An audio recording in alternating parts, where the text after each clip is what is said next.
Hey guys, I'm Stephanie, and this is Steph Stove, and tonight it's very cold in South Georgia. We're expecting temperatures in the low 20s, wind chills even lower than that. And while I know that's not near as cold as many of you have had, because you've been sharing those, I don't know how you do it, all over the country, but it's unusually cold for us here. And when it's cold outside, nothing warms us up inside quite like soup. So tonight, I've got my Dutch oven on the stove top and we're ready to make some wonderful soup. We'll be making broccoli, cauliflower, cheese soup so we can get all those wonderful cruciferous vegetables in a great soup format. So let's get this oven started and get that soup pot going. Here we go. All right, as we get ready to start this, I've got my 5-quart Dutch oven here and I'm going to turn my stove to about medium high, and in this I'm going to add in the bottom a little piece of something there. I'm going to add, this is 3 tablespoons of butter, so we're going to get our butter melted to get this started. And I don't know about you, but I love any form of broccoli soup, broccoli cheese soup, broccoli cauliflower cheese soup. I just love it. And when you go off to places, Panera, any kind of place like that, a lot of times something very similar to this is on the menu and it's pretty costly per bowl. So you'll see it's really inexpensive to make it and very, very rewarding. So stop paying so much for it at Panera. So we're going to get this butter melted, and as it melts, we'll be right back to add the remainder of our ingredients. Butter has completely melted in our pot, and the next thing that we're going to add is 1 small onion that's been diced. And to do this one, I went ahead and put it in my little mini food processor here. It's a quick and easy way to do it without worrying about having that, chopping the onion, having it all over. Just a really quick way to put it in there and get some nice uniform pieces, which is always good when you're making something. You always want similar sizes. All right. Now after we put this in here, we're going to work you kind of hear the little sizzle. We're going to work our onions together into our butter and let these two cook together probably for about 3 or 4 minutes, because we want our onions to get kind of a golden color. A little past translucent and just a little touch of a color on them. So I'm going to cook these together for about 3 minutes and we'll be right back. All right, our onions have been cooking for about 4.5 minutes. And as you can see, they've got some nice little browning on them, a little toasty. We've got some browning on the bottom of the pan. This is about the point that we want everything. So the next thing I'm going to add to this is 1 tablespoon. Let me get my spoon here. 1 tablespoon of minced garlic. And this is the minced garlic, so if you're using fresh garlic, you're going to mince it. It'd probably be about 3.5 to 4 cloves. And we're going to just run that around for about a minute or so until it is nice and fragrant. I'm going to cook it through just a little bit. Not too long. You want this just about a minute. And you can get your nice little wooden spoon here and kind of scrape these bits up. It is not burn. It's actually flavor. It's on there. It's referred to as fond. It's good stuff. So don't worry about it if you've never done this and you say, oh my gosh, it's burning. It's not. That's just the flavor sticking to the bottom. It's very good. All right, we've got that cooked together nicely. The next thing we're going to add to our mix is, this is 1/4 cup of all-purpose flour. I'm just going to kind of sprinkle that all around. I don't want to dump it in one centerpiece. I want it sprinkled throughout. We're going to cook this together. You're going to start kind of getting, I would say, like a nuttiness that you'll smell as the flour cooks. And it's okay if it makes, see, it'll clump together. That's perfectly normal. But you want to cook it because you don't want that raw flour. You got to cook that flour taste out of it. So this is going to take just about a minute. It'll kind of come together. And again, you'll get a little smell to it, and you'll say, a little toastiness. And notice it's picking up all of those other good flavors. I'm going to scrape those up because I don't want to lose that extra flavor component that's down there. That's where a wooden spoon comes in nice and handy.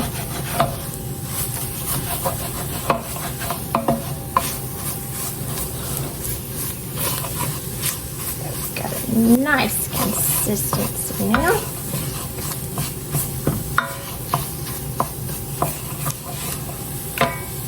Extra pieces off the side. Don't want to lose any of that flavor, and I want to be sure I don't have parts of flour on my wooden spoon either that doesn't get cooked through.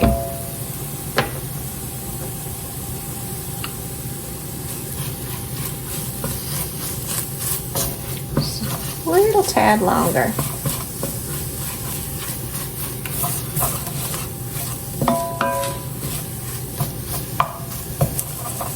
It looks good. At this point, I'm going to turn my heat down just a little bit, kind of to medium low, and I'm going to add in 2.5 cups of chicken stock. If you wanted to use vegetable stock, that's fine as well.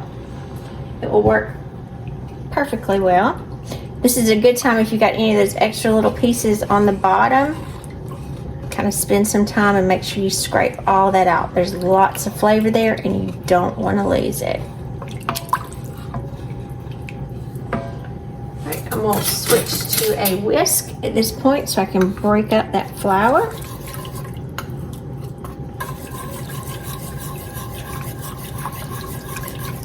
I'm going to whisk this together.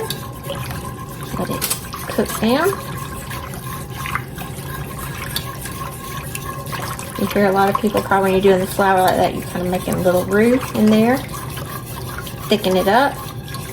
And the flour is necessary to thicken your mixture.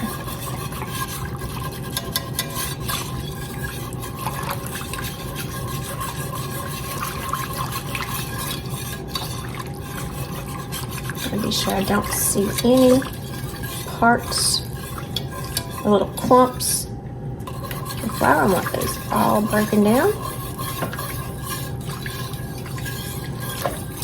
Have a few more there, so I'm just going to whisk just a little bit more. And you'll see this soup really comes together relatively quickly. Right, now that we have that together, we are going to add in 2 cups right here of half and half. And I'll say when you add your half and half in, it needs to be at room temperature. The only problem right now is most of us at room temperature is still very cool. So what I did after this had been sitting out for about half an hour, I went ahead and put it in the microwave just for about 20 seconds to knock the chill off. And if you can touch it, it's more, obviously you can't, but you could touch yours, that it is going to be more of a room temperature and it won't be like that refrigerator cold. You certainly don't want it straight from the refrigerator in there because you're doing cream to something hot. That won't have a good result. It'll be curdled. And you definitely don't want that. All right, so I'm going to blend this together with my whisk and make sure that it's all nice and incorporated. Give it just a little minute to be sure it's all here together.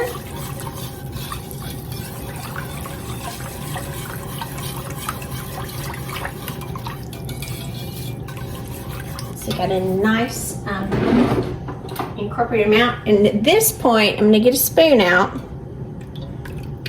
and just take a little bit and taste the mixture. It's pretty good. You want to add some salt and pepper at this time, and I'm going to use some coarse kosher salt. You can use kind of whatever you have. I like the coarse kosher, I like the sea salt, I like Himalayan salt. I like to use a variety of those. All right, so I'm going to use about half a teaspoon there. I'm going to add some pepper to it.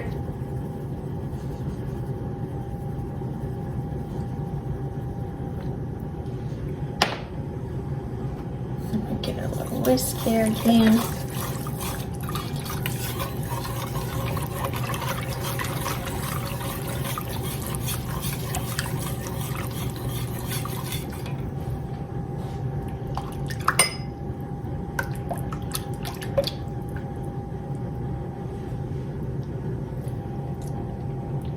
Much better.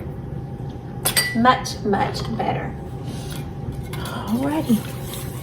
Here just a second, make sure it's all together. The next thing, we got to put the stars of the show in here. We are going to add 1 bag. This is a 12-ounce bag of cauliflower.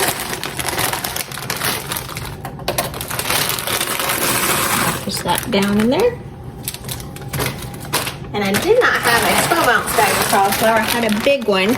This is a 32 ounce, so I'm just going to add half of this. You want about 12 to 16 ounces of broccoli florets as well. Now, if you're doing these fresh, you could by all means, not to worry, this baby is very clean.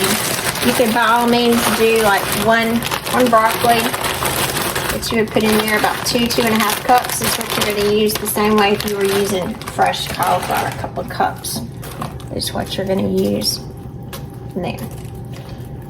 All right, get all of those nice and submerged inside.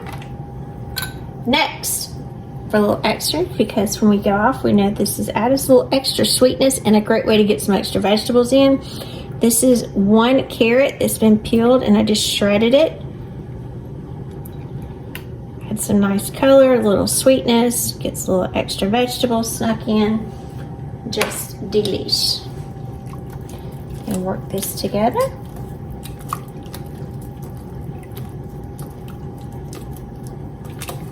It's kind of got a pretty look already. We're just not finished with it yet. Next thing we're going to add, just to give it a little bit of flavor, and I'm just going to eyeball this. This is Dijon mustard. So I'm going to just put in here, I would say about a teaspoon. If you want to actually measure it, that's fine. I came pretty close. Kind of give it a little extra flavor too. All right, since we're using the frozen broccoli and cauliflower, it doesn't take very long for these to cook. So these just kind of need to come up to temperature. So what I'm going to do is, again, I'm going to turn this down. I've got it on medium low. I'm going to bring this up to a simmer. And then when it's back, we're going to add a few more things and be ready to get this wonderful soup tasted. All right, we've got a nice little simmer coming up here, and I don't want it to come to a boil. So I'm going to turn the heat off. Let it sit. Give it a good stir.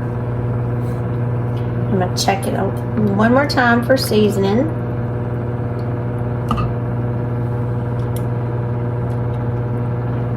Very good. I think I need a little bit more pepper because I like the pepper flavor in there.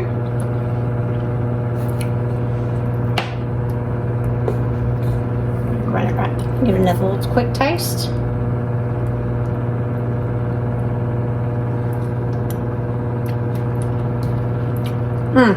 Delish. Right, I'm gonna move it off of the heat and move it over here on my cutting board, and I'm gonna move it over so you can see what we're gonna add next. All right, now with my pot off of the heat, I'm gonna go in and I'm gonna add the cheese. Now I went in and I shredded or grated up. This is 1 8-ounce block of medium mild cheddar cheese. If you like extra sharp, if you want to mix, that's fine. Just kind of do what your personal preference is. You do kind of want to stay in the cheddar family to stay true to the recipe. The soup should be very warm, and it's going to be hot enough now to melt our cheese completely. So I'll give this just a little while and work this together. And again, the heat from the soup will melt that cheese all throughout our soup. I can see it's already kind of melting. And once the cheese melts, it will also come in, and the actual soup, it will be used to thicken the soup. So it'll be really, really nice.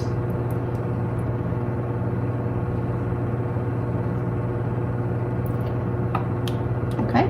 Now, my soup right here, at this point, you could eat it perfectly fine like this, and you can see I've got some bigger pieces of broccoli, a little bit bigger pieces of cauliflower through here. But if you want it just a little finer, and I do, I'm gonna come in and I'm gonna grab my immersion blender here. And you want to make sure to blend towards the bottom so it doesn't land on you. And just pick up in little places, kind of blend some of it up. That way you get some of it that's chunky and some of it's not. You want to have just huge pieces.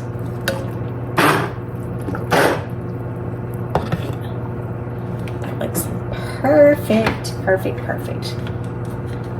Now, just ready to plate. Our perfect soup is ready. I'm Stephanie and this has been Steph's Stove. For today, we made this wonderful warm pot of broccoli, cauliflower, cheese soup. Getting in all those cruciferous, it's kind of hard to say sometimes, vegetables in that are so good for us. And it'll just warm us from our innards out. So it'll be super delicious. So now it's the time to give this a taste. This is so pretty. And again, you can puree this and use an immersion blender and puree this kind of to the consistency that you like. I like to have a little blended amount, not all of it puree. Look at that. Want some? All right, now I thought it'd be good. So I'm gonna put a little extra. I'm gonna put a few croutons on top. Got a little extra cheese left. So we can serve it just like that. So I'm gonna come in and give it a taste. It's really hot, but I'm going in.